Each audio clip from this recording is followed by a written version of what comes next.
Hello everyone, my name is Hannah Coomer, the Director of Music here at St. John's Lutheran Church School in Grand Haven, Michigan. Welcome to our second episode of Behind the Song, and this one is going to be for the fourth Sunday after Pentecost for June 24th and 25th of 2023. Our Gospel reading is Matthew 10, 5a through 21 through 33. Our hymn that we are talking about is Lord of Our Life, hymn number 659. This hymn has a very fun background. Like the history and everything is the exact reason why I wanted to start doing the Behind the Songs series, because it's just so interesting finding out what was going on in the time period when they wrote these hymns. Let's talk about this. The hymn is a hymn of prayer. It is praying for the world in time of trouble when it looks like that the devil is in control. But of course, as we know, God is always in control.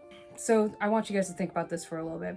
Think about in today's time, with school shootings going on, the world being divided amongst leaders, health, mental health, all the struggles of the world that is going on. In this time, we are going to need prayer to God for healing.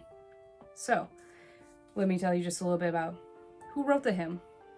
The hymn was written by Philip Pusey, who lived from 1799 through 1855.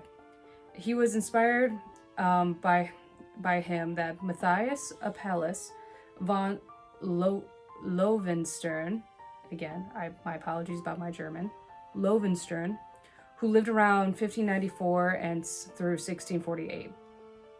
And Loewenstern's hymn was talking all about the pains from the 30 Years' War in 1618 and 1648.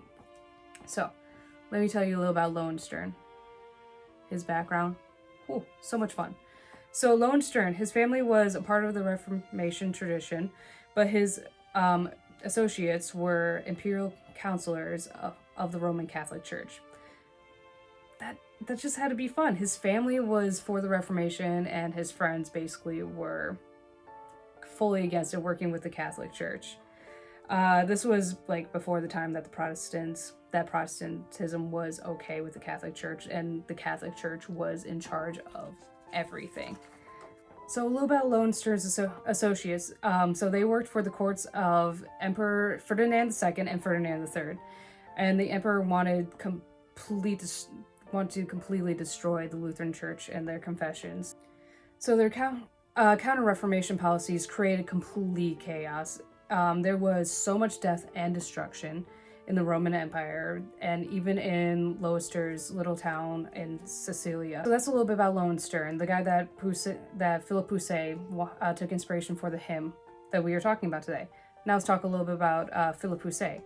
So he has a brother, Edward Bouvier Pusey, who is the leader of the Oxford movement in the Church of England.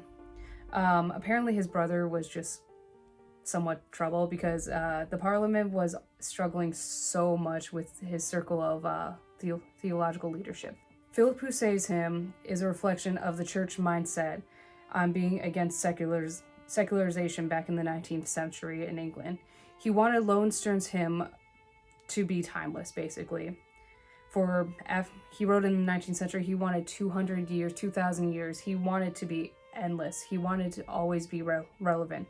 So he wrote us to talk about the just universal struggles of sin, death, and everything that all Christians go through to make it timeless.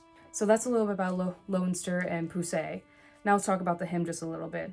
So the hymn is in our LSB in the church militant section to speak about the battles of God and Satan and the church and our sinful nature. The hymn talks about God as Lord and uses imagery of light, darkness, storm, calm, and battle and peace. I want you guys to listen to that when I'm reading the text to you. So, let's talk about the first verse. Let me read it to you. Lord of our life and God of our salvation, star of our night and hope of every nation, hear and receive your church's supplication, Lord God Almighty. The first verse we sing about is God as the star whose light guides us. Just think about a lighthouse for a second. Sailors always use a lighthouse to guide them to where they need to go. And even here, let me do a little movie reference. Even in the movie Moana, they are talking about using stars as their guide to guide them through the night and everything like that. So God is our guiding star, giving us hope when we feel lost and hopeless. Now let's talk about verse 2. See around your ark the hungry billows curling. See how your foes their banners are unfurling. And with great spite their fiery darts are hurling. O Lord, preserve us. Verse 2 is talking about the church as an ark in the stormy water, which in the 19th century in England was a very, very common imagery of the ark encounter. Then in that verse, it turns into a battlefield where the church is defending God's truth from the devil. And it talks about a hurling fiery dart, which is from Ephesians 6:16.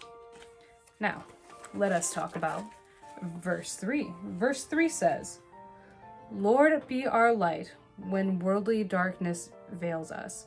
Lord, be our shield when earthly armor fails us. In the day when hell itself assailing us, grant us your peace. Verse 3 talks about how the devil only creates darkness, but God is our light. Think about walking in a room and it's just pitch dark. You're going to run into the table. You're going to run into anything that is there. You always need a light to guide you. So God is our light. And then it goes on, the Lord is our shield when our earthly armor fails us. This is going to be a fun movie reference. Think about Captain America and his fancy shield that he has. If he just had like a normal shield, that would not have worked in any of the Avengers battles. He needed his very special shield. So think about that. God is our Captain America shield. I'm sorry if that's a bad reference, but that's the best thing that I could think of. And by the end of that verse, it talks about how the battle is won and there is peace. So let's continue on with verse 4. Verse 4 talks about peace in our heart where sinful thoughts are raging. Peace in your church, our troubled souls assuaging. Peace when the world its endless war is waging. Peace in your heaven. And verse 4 is just the after peaceness, after a battle. So I hope you guys really enjoyed the little bit of history of our hymn, Lord of Our Life, from LSB number 659. I really enjoyed looking up the information about this hymn. I thought the background was so interesting. I hope you guys enjoyed it. Thank you guys so much.